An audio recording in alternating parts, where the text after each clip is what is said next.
Welcome to Solo Travel Adventures, where women 50 and up can find encouragement for solo travel that is life-changing and transformative.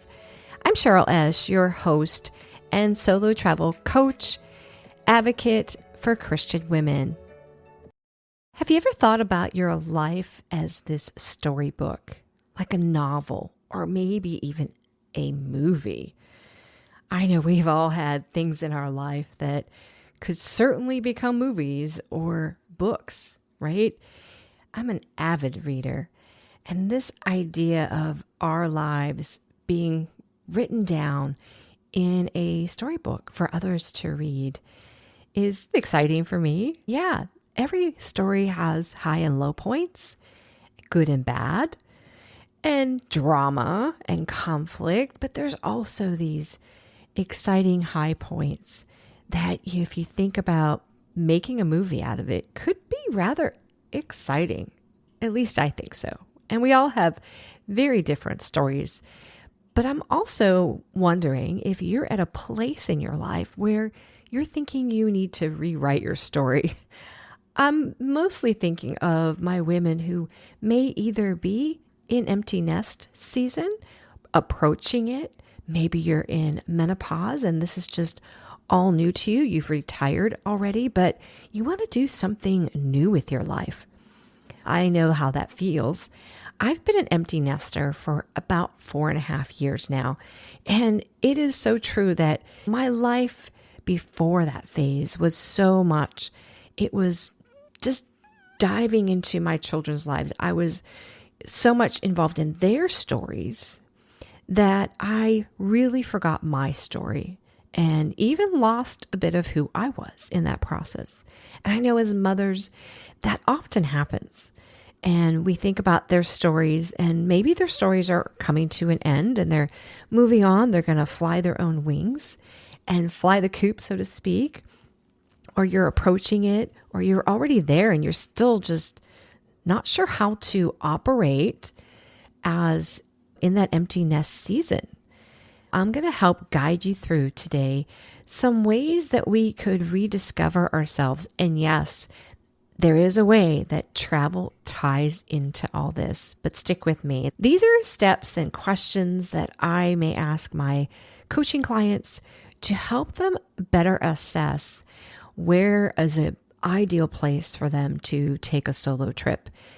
Getting this whole idea of what is your news story? What's this news story you maybe want to write and change? And how is travel associated or connected to that? How can that be part of it? And I know becoming an empty nester, at first I was actually really excited about the prospect of my kids going out on my own. Oh, I could finally be free. But no one ever told me how difficult it would be to pull back enough to still be their mother. I have 2 adult boys in their 20s, and yet let them be adults, live their lives. And I have been so involved in my children's lives. It was mostly wrapped around soccer and all their activities, and I loved it mostly. There were days that I was tired from all of it. And now, as I look back, I miss those moments too, those moments of being with them. And so maybe now your idea of your story is changing because it's not so much a part of someone else's. So we're going to look at that today. I struggled with letting them be adults and being happy for them too. But in the midst of that, I had to also remember and rediscover who I was, or maybe what part of me that got lost during my marriage or during just that child rearing phase of my life, that season of my life. So I like to look at this open possibilities, this blank page, so to speak. And I'm this author or I'm this filmmaker, and I'm going to create this story to tell. This story that's going to be Golden Globe winner award, whatever it is, that is meaningful though, because we have other characters that may be a part of our story, right? So some questions to help you maybe rediscover. And this, please don't skip this part. So if you're driving and listening to this, take a moment, either come back or if you have the opportunity, grab some pen and paper. And I want you to write down these reflection questions for you. And this is going to help you target kind of what you are like, what are your tendencies. And one way to do that is this first question is I want you to reflect on who you were as your 8-year-old self. What were you like? What did you enjoy doing? What were your character traits? I find that our character traits and our kind of how our quirkiness, our personalities don't change much from that age. I look at my kids now and even think about when they were even younger and how they still display some of those same characteristics. But as mothers, we sometimes have to evolve and change a little bit to adapt to whether it's trying to raise our be parents in a certain way to our different children. So reflect back on yourself. Look at yourself as, say, 8 years old or so. And what were you like? What things did you enjoy doing? I have a vivid picture of me, slightly younger than 8, where I am sitting on this blow-up chair. It's a Winnie the Pooh blow-up chair. And I have a basket of books next to me, and I'm reading. And that still is a part of me. And these last 4.5 years or 5 years or whatever, I've actually been reading more. When I was in the depths of raising my kids, there wasn't a whole lot of time for that. So I'm rediscovering this whole joy of reading. The other thing I think about when I think of my 8-year-old self, what did I do? I spent a lot of time being creative, dancing around the living room. I hadn't started dance lessons yet. So that was just part of me. And so movement is a part of me, and that still is. And I'm continuing to dive into making that fit more into my story now as a 50-something-year-old, right? And how movement is still part of my life. And what are my character traits? I think that still often stays the same in our lives. It can change slightly if maybe you've experienced a traumatic event later in your life, but it is still there, and we can reclaim that, go back and rediscover that in ourselves. Okay, because these are things that are be important as we start to dive into how can we take this picture of ourselves, our 8-year-old self, and bring it into present day. There's many ways. Number 2, I'd like you to actually think about writing a news story. And as I mentioned, imagine maybe your life on this movie screen. And who are the characters in your novel or movie? Okay, there's always those certain characters. If you're married, it's probably still your spouse is involved in your story. You have some best friends, you have siblings maybe, and maybe your children are still part of that story. And think about those characters that are in your story and how they may influence your future or your story moving forward and what that kind of looks like. Are there conflicts? There's always conflicts. I hate to tell you, I know we want this lovely, happy ending, so to speak, as when we read some of those like romance novels, right? And in movies, they always like to make sure they tie it up at the end, right? So you're not left hanging. Although there are some that do leave you hanging, knowing that there is a part 2. So what is the conflict that maybe you need to consider either tackling, climbing that mountain to overcome? And that also, if you do that, provides another sort of story that is built into your life story, how you overcame that resilience, by the way. And what is your climax? And does it include travel? How do you write travel into your new story if you've never traveled before? If it's already been a part of your story, or you had to leave it for a while due to responsibilities in your life, can you come back and start to reclaim that joy that you have? And then if it's not been a part of your story, now most people at this sort of stage of their life, they have more time. They want to start to do more travel. And so how can you reclaim that and add that even to your story? What does that look like? Where would you like to travel? How much would you like to travel? How far would you like to go? How comfortable are you with that idea? And do you need to reclaim some of your lost talents? lost hobbies, or even some goals that you set a long time ago that you have regrets or disappointments that you never achieved. I would write those down. What are those? For me, lately, I've been trying to reclaim my creativity. And so I have a whole list of things that I used to do creatively that I had to leave behind, maybe due to time, responsibilities. Maybe I couldn't afford to take classes, or whatever the reason being, I had to focus on other things. And so I know those are still part of me. Those are still part of that 8-year-old child inside me. And even beyond, like even in my teenage years, I was very creative in many areas, such as, of course, dance and musically. I wrote poetry, believe it or not. I enjoyed watercolor painting, and I actually found some of my old paintings. I'm like, wow, I was actually not too bad. I think if I could hone that skill, I was creative in sewing and creating new garments or doing jewelry making. I had so many creative hobbies and loves that really brought me a lot of joy and sparked that creativity in me. And I'm starting to rediscover those. And how does that play into travel? I think just getting your creative juices going really opens up a whole new world of possibilities, just of how you even see the world. So as we open up that creativity within ourselves and we look to add some travel into our story, that you will start to see things from that creative lens. Or maybe there's a hobby that you have put aside. And now through your travels, maybe you can explore that hobby. Is it golfing? Maybe that is included in, maybe you go and do some golfing at different places. Or if you're a runner and you go to different places to run, or you collect things, right? So you have this hobby, you want to go back and maybe go back to your collection of items.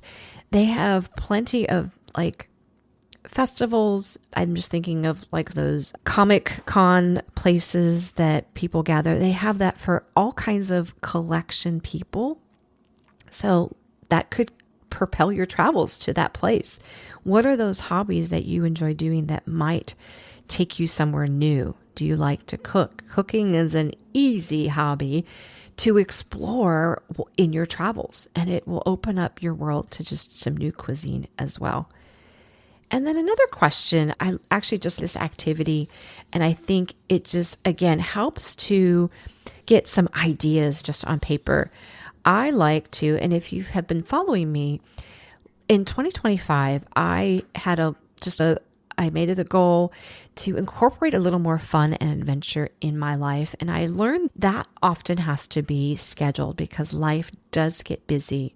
And we can make all the lists we want, but if we're not really conscientious about making an appointment to do the things on our list, putting them on our calendar and fulfilling those, they're going to stay on a list, and that list is going to stay there. But the list I had to create for that fun activities last year was I listed over 25 ideas because some of them actually didn't happen, whether it was like I couldn't schedule it, timing, all that stuff. But I listed 25 fun adventures or activities. Most of them, I think I was trying to think locally, first of all. What could I do locally? What was either free or low cost for me? And this activity that I want you to do is only 20. I want you to list 20 fun activities or fulfilling activities. So this could also lean towards that lost hobbies that you enjoy doing, and that on the column, after you write down a list of fun activities that you enjoy doing, write down when was the last time you actually did those. If it was never, then great. That's a new activity that you can explore. For example, one of mine was rock climbing, and that was a new activity for me. So I had never done that before. Another fun activity I did last year was ice skating. And so the last time I had ice skated was probably 13 years prior or so. But I grew up ice skating. We had an ice skating rink in our backyard that my father would freeze over an area, and we had all the neighborhood kids come. So just finding and reclaiming some of those fun activities that do have some fond memories or just bring joy to you. I want you to list them. And after you list them, of course, write down the last time you did it. If it was never, maybe that's something you want to try this year. But that's also a great way too to think about if you wanted to really pursue fulfilling these and doing these activities, not to bring that joy and spark back in your life, because now you're trying to reclaim and try to reestablish maybe a new story. And if you're in that sort of that transition, you're not sure what direction your life is going, you're wanting to actually create a new story, as I said, that this list could actually help you determine things that you maybe didn't even realize were really fulfilling and joyous for you. And they can be a part of that story. So putting this together in that list too can also lead to some travels. For example, I'm thinking one of your activities might be something that can be done in another country or another state or another area to make it even more fun. For example, maybe you have always wanted to do a hot air balloon ride. And yes, you can do that locally, potentially. Depends on where you live, though. I know in Dallas, you can do that. However, there's some really great places that you can actually maybe experience that on an international level. Most people, when they think hot air balloon rides, they think Cappadocia, Turkey. There's also in the States, there's that Albuquerque, New Mexico hot air balloon festival that happens every year. There are more than just those. You can do your research. And so maybe instead of doing that locally, you utilize that from your list of activities as a way to get you to see another countries, explore different cultures, and fulfill that activity that you have on your list. I also have on my list I love butterflies. So as I probably have heard in another episode, I can go locally to a lot of these butterfly places that there's one actually in Dallas. There's also one in Pittsburgh, which I was recently in, but I would rather see them in Mexico in their natural habitat where they migrate every year. So that's going to be a way for me to fulfill this butterfly sanctuary kind of activity in a traveling way. So get your creative juices going. Go back and do these journaling prompts to dig up all this. What is really a part of you? Who are you? And what do you want to become in this new life that you're creating, that you're writing right now? And it can be so exciting. And I'm so happy that you are here, that I want you to see this new story in your life and you get to create it. So why is all this deep dive into figuring out who we are so important for creating travel that is meaningful? Well, that's the purpose. We're sitting in a transitional time in our lives, likely, and travel can assist in helping us discover new direction, new purpose, possibly. But we have to start somewhere, which is why I had you do all those activities, those questions, to start to dig up really what's deep in your core of your character, your beliefs, your loves, your joys, and what your desires are, which could lead to creating two things: a trip that is transformative and where you can start to fulfill those dreams based on who you are, based on who you are right now and what you've discovered.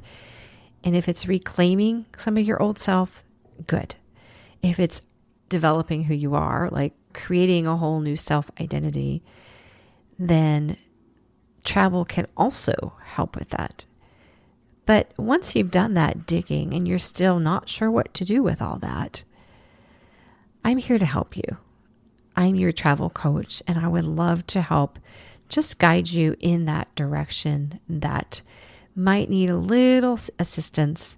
And maybe you're not ready to commit to that 4-session package that I offer on my website. But I'd like to offer right here and in January only, if you just need maybe a one-time session right now in January only, and for my listeners, I'm offering $99 for a 50-minute session for me to help dive into maybe a little deeper into some of these questions, other questions to help determine a destination possibly for you. How are you feeling in this transitional period of your life? And how can I help direct you to create this new life story that you are seeing, you're envisioning? If you close your eyes, you can see it on that movie screen. And I would love to help you with that. So email me, hello@CherylBeckEsch, and we'll talk details around your schedule.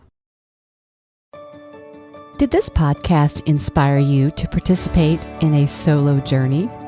Well, my hope is that all women 50 and up have the courage and opportunity to experience at least one solo trip in their lifetime. But maybe you're feeling stuck about trying it solo. With my one-on-one travel coaching program, I can help you have a transformative trip, especially for those who are needing healing. Go to my website, CherylBeckEsch.com, and check out the program. Travel is a wonderful vehicle to heal.